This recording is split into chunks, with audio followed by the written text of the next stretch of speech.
Ned Kelly is a 2003 Gregor Jordan film, starring Heath Ledger as the infamous titular bushranger.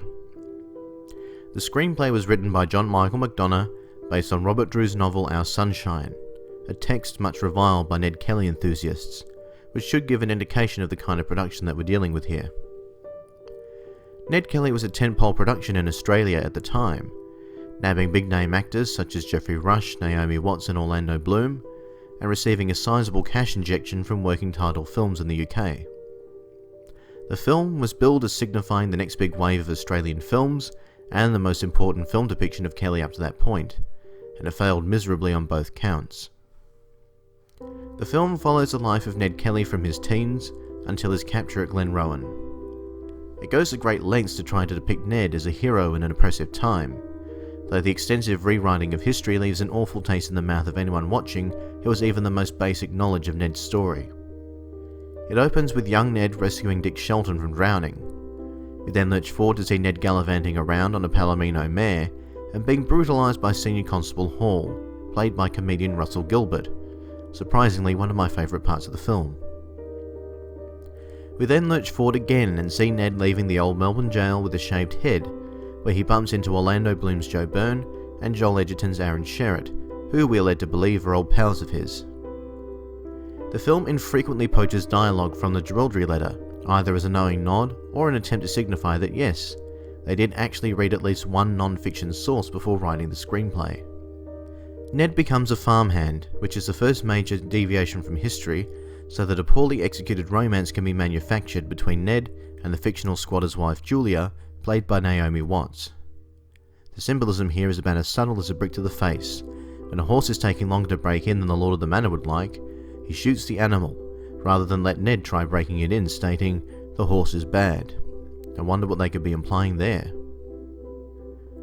George King never appears in the film, and there's barely any reference to him, apart from a remark about George the Baker.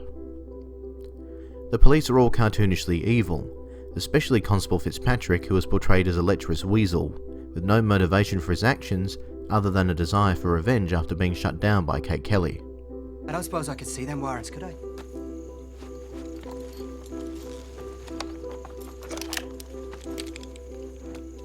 There's your warrants. The Stringybark Creek sequence is passable, and the Aroa sequence, while again inaccurate, is quite entertaining at points.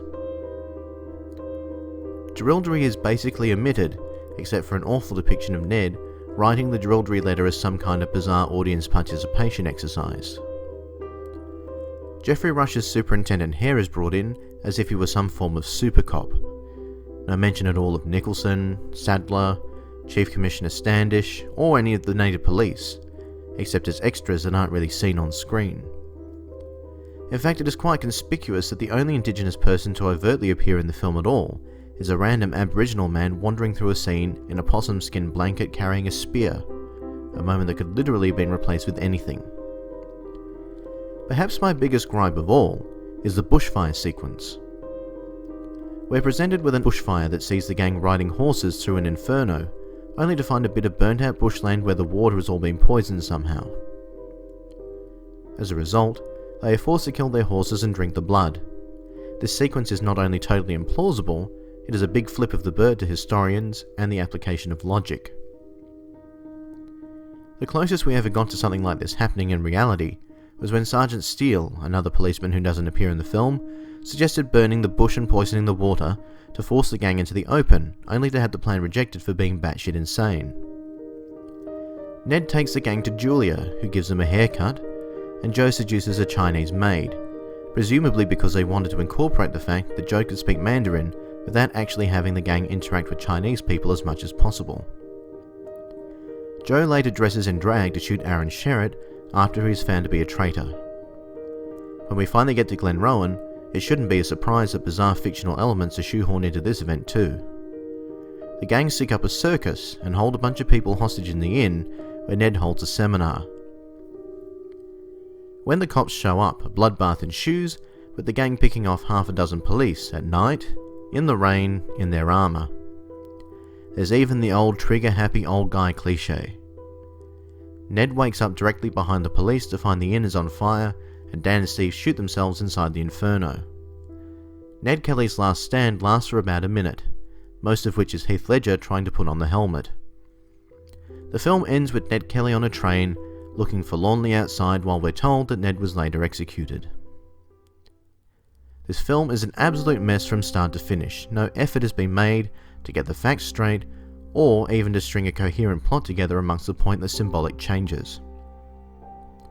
The omission of basically every policeman involved in the story, and the reduction of the indigenous and Chinese involvement in the story to a couple of throwaway moments, are disrespectful to history, to the descendants, and the communities of those people, and worst of all, don't actually benefit the story. Oliver Stapleton's cinematography is stunning, moody and bleak and beautiful. However, there are far too many random shots of Australian animals shoehorned into the film in order to remind you that this does in fact take place in Australia. The one thing that I did enjoy in this film consistently was Klaus Baddel's score, which was gorgeous, soulful, and probably far too good to use on a film like this. Similarly, the top quality acting was done a disservice by being forced to lurch through this awful screenplay. Ledger was in top form, as was Joel Edgerton, and there was an especially saucy cameo from Rachel Griffiths. The costumes and art direction are indicative of the approach that was made throughout the film, which seemed to be near enough is good enough. That's not to say there wasn't some serious work in the designs. If this was a period drama based on purely fictional work, I would be praising them because on an artistic level, the work is absolutely beautiful, but when historical accuracy takes a back seat in a biopic, there's big problems. Especially when there is so much material showing exactly what people wore and what places looked like. This film is one of those awful missed opportunities. There was a perfect storm of artistic talent on board. The public were back in the throes of Kelly fever after Peter Carey won the Booker Prize for his book True History of the Kelly Gang, and a whole slew of thoroughly detailed non-fiction works were easily accessible, and yet somehow Gregor Jordan and John Michael McDonough still managed to stuff it up. This is a film for completionists only.